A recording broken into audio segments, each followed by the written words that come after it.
Good to have you with us on this Friday before the Memorial Day weekend. I'm Joe Fryer. Yeah, there you go. It's Friday. It's a holiday. Isn't that nice? I'm Savannah Sellers. Thanks for being with us. We are going to begin this morning with that big Memorial weekend getaway that is now underway.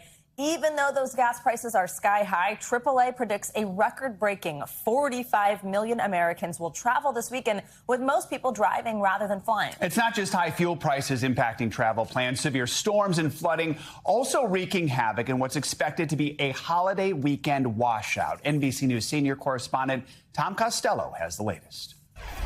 On a rain-soaked highway near Chattanooga, a very close call as a semi tips over on I-24, sending sparks flying as it skids down the highway. While America's biggest city continues to dry out from the deluge that flooded streets, highways, and intersections, snarling traffic. New Yorkers wading through knee-deep water, with high winds bringing down trees and power lines Wednesday.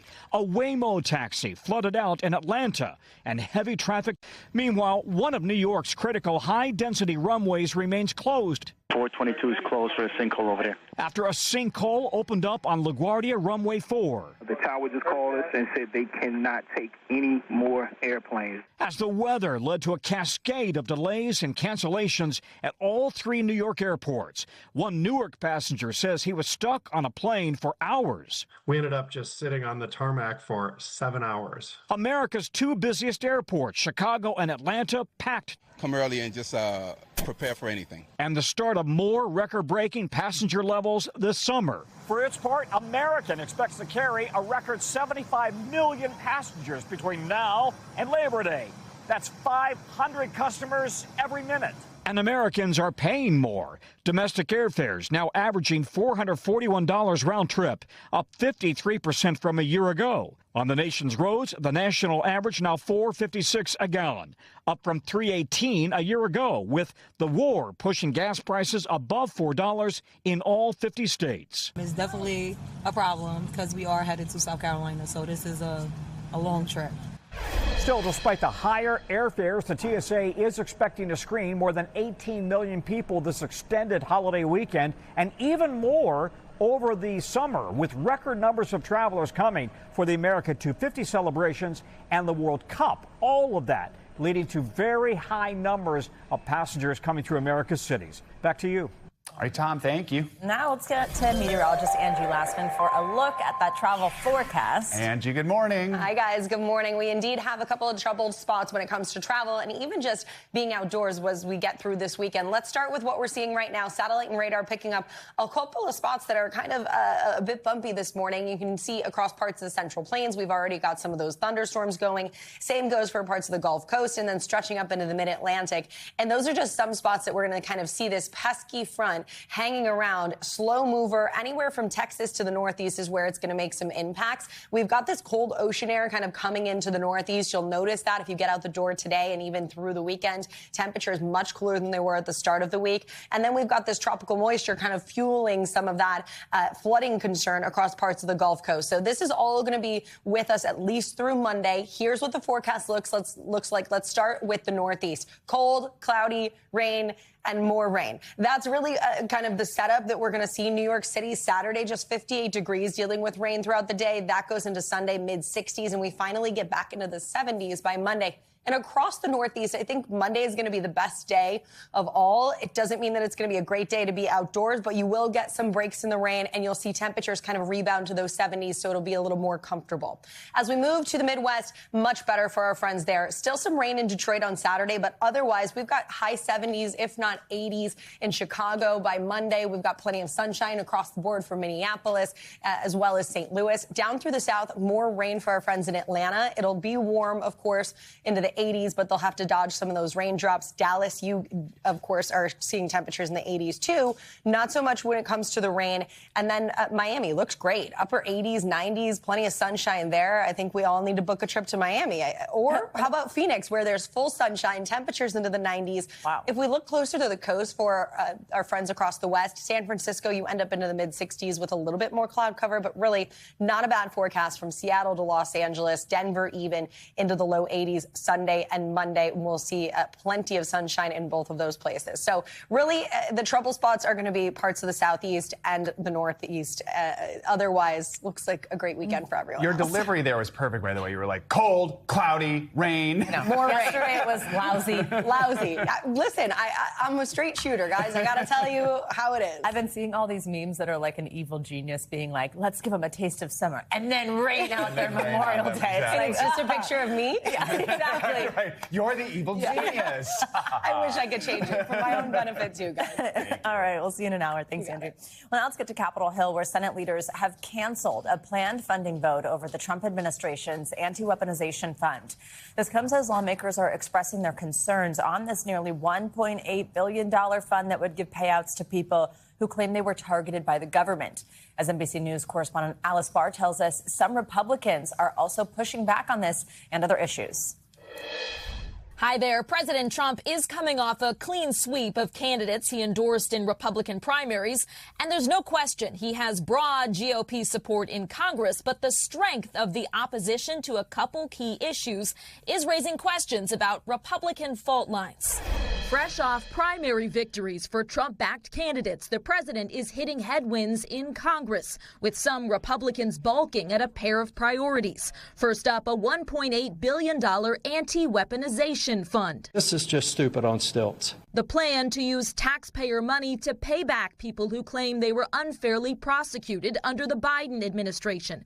That could include convicted January 6 rioters the president pardoned. These people don't deserve restitution. Many of them deserve to be in prison. The Senate scrapped a Thursday vote on a Republican package to fund ICE and Border Patrol after a closed-door briefing with top Justice Department officials on the anti-weaponization fund left GOP senators with serious questions. The kind of gut reaction is, that's not right.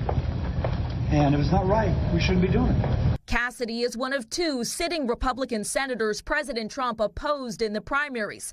Now, with some GOP members of both the Senate and House also objecting to $1 billion in funding for White House ballroom security. What I do not support is one single dime of taxpayer money going to a ballroom.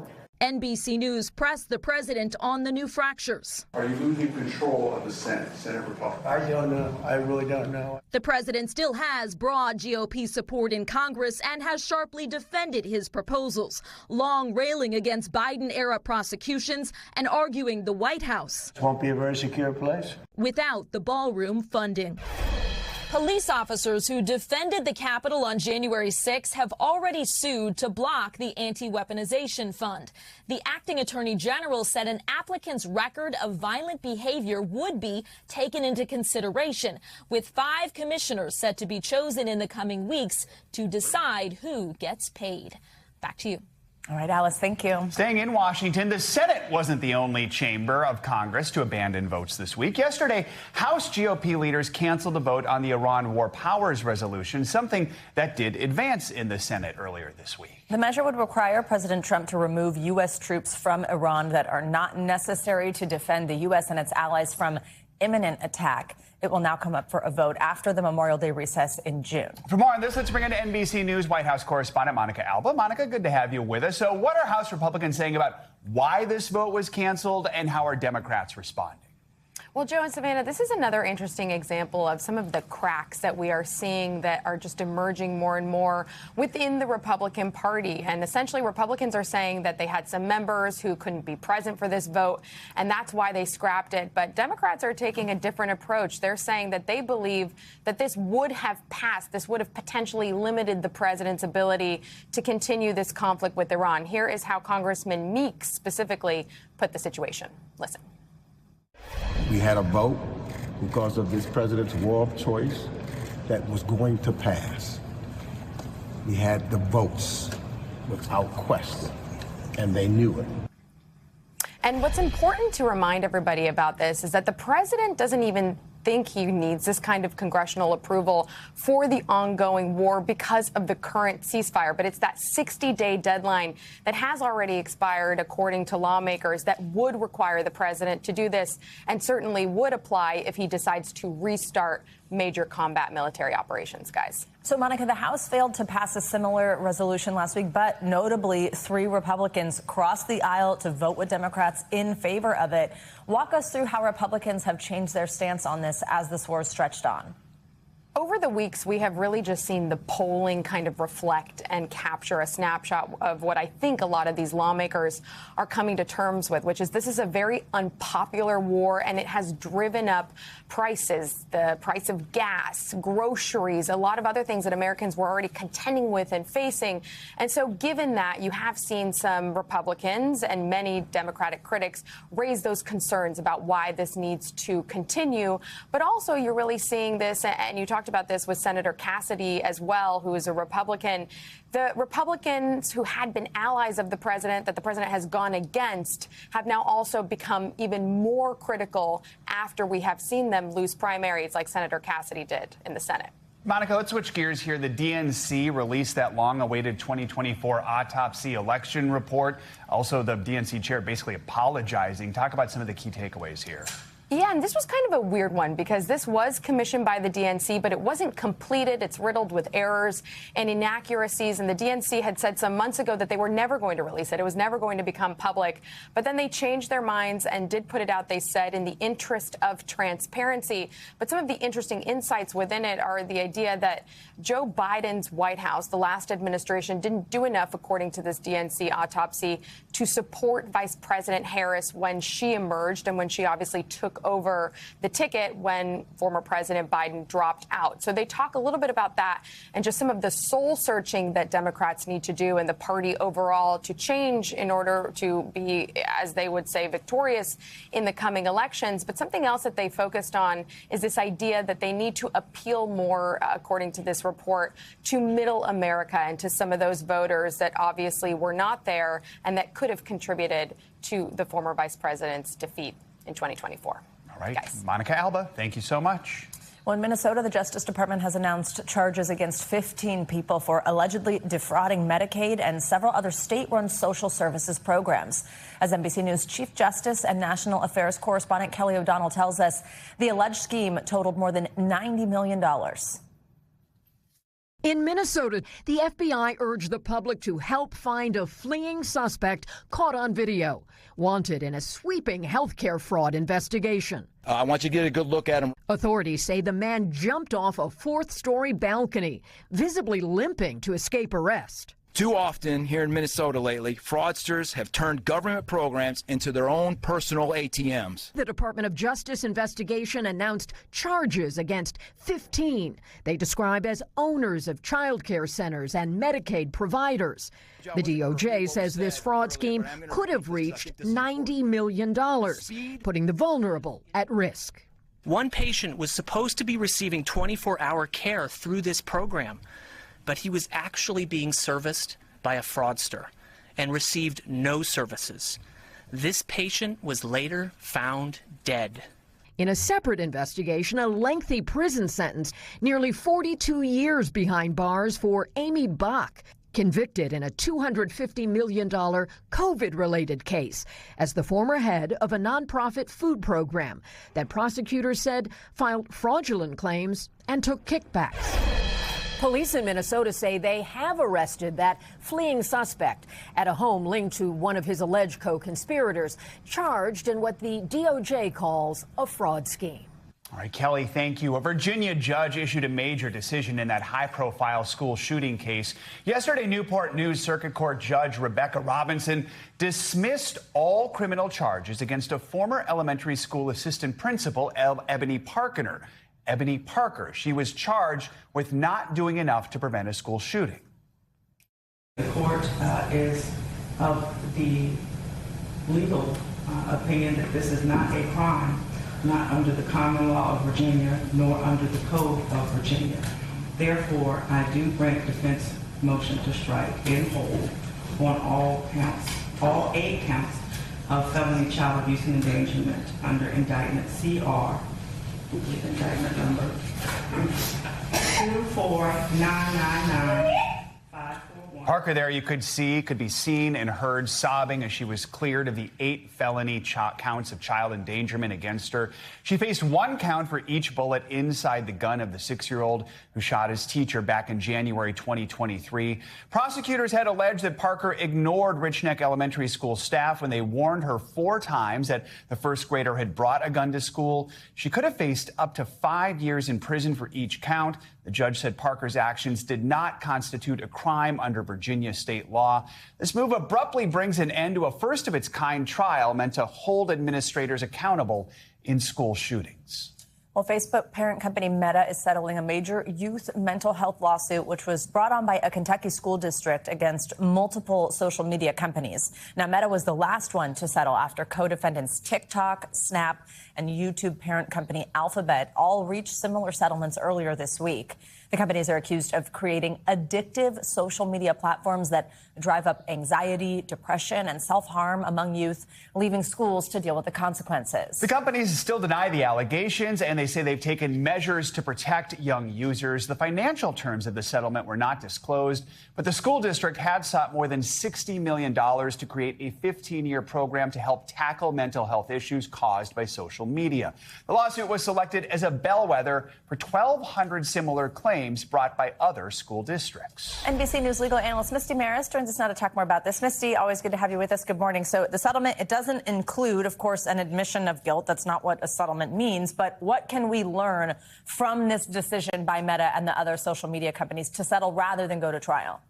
So every time you have a settlement, to your point, Savannah, the first line in that settlement agreement is nobody is admitting liability. This is for the purpose of avoiding protracted litigation.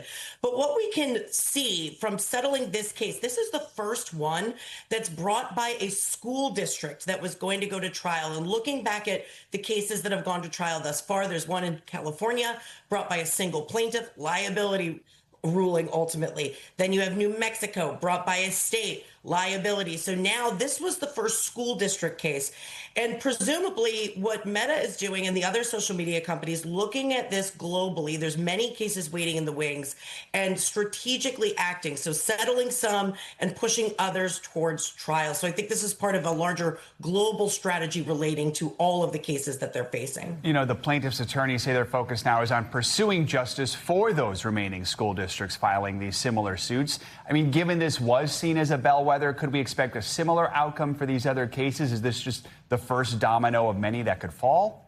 Yeah, so these school district cases, there's 1,200 of them in this pool of 1,600 plus cases that we see. So that's a significant portion of them. And the legal theories, for the most part, are negligence and public nuisance. So that's similar to what we saw play out in the other cases that have gone to trial, similar legal theories.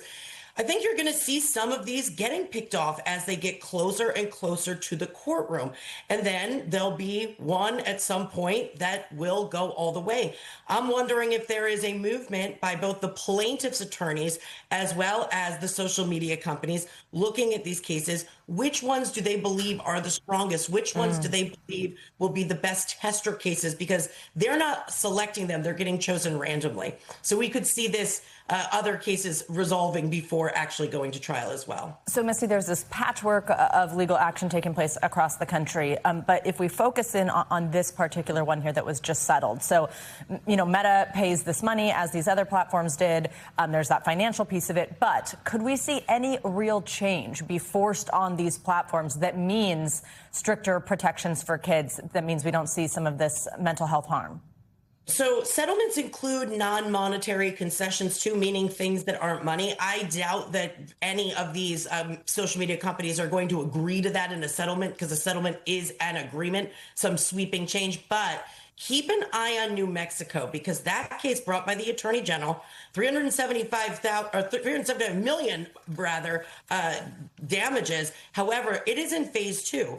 And part of what phase 2 is, a judge contemplating whether to impose changes, including changes to the algorithm to make it less addictive that could be imposed by a court order. Now, what does that mean from the global perspective? That's just New Mexico.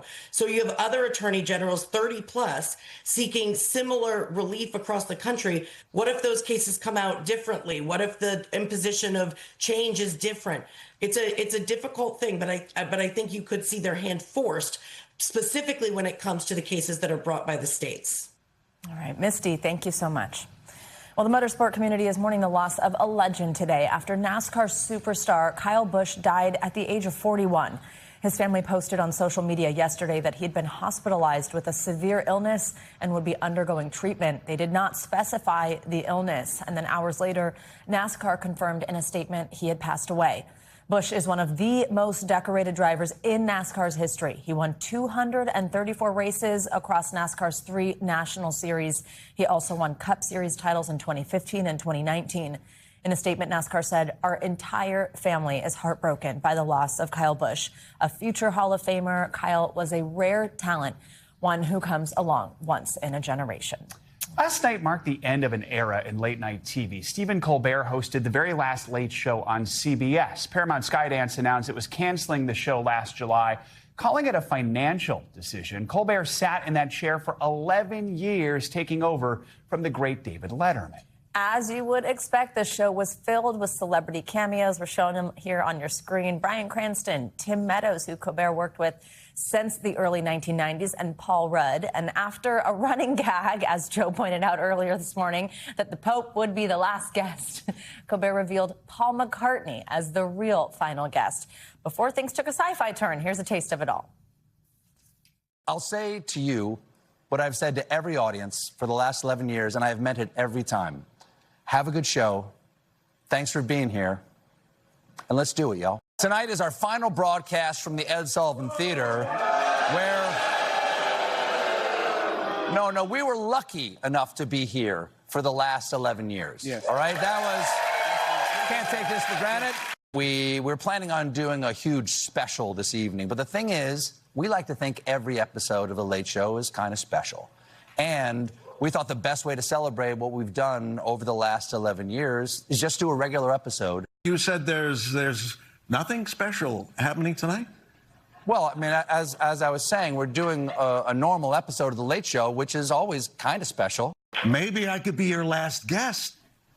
That would be great, Brian. The thing is, and I'm right, here we already have a pretty special one lined up. Paul, you'd be my perfect last guest. What are you doing here, Paul? Well, I was just in the area. I was doing some errands. Oh, yeah? And, yeah, actually, I brought something for you. That's here? Right here. Wow. To Stephen, you're better than the Beatles. No. Paul McCartney. No, it doesn't. That's what I read. The hole's here. You can't ignore it. The only choice you have now is how you choose to walk through it. You can go in kicking and screaming. That one. Or you can do what you've done for the past 30 years when faced with something dark. You stare it down, and you can laugh.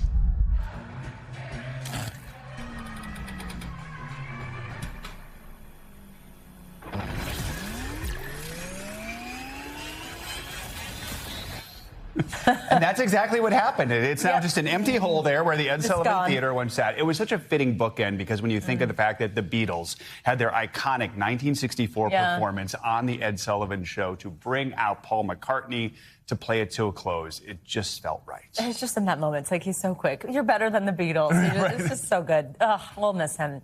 We thank you for watching, and remember, stay updated on breaking news and top stories on the NBC News app or watch live on our YouTube channel.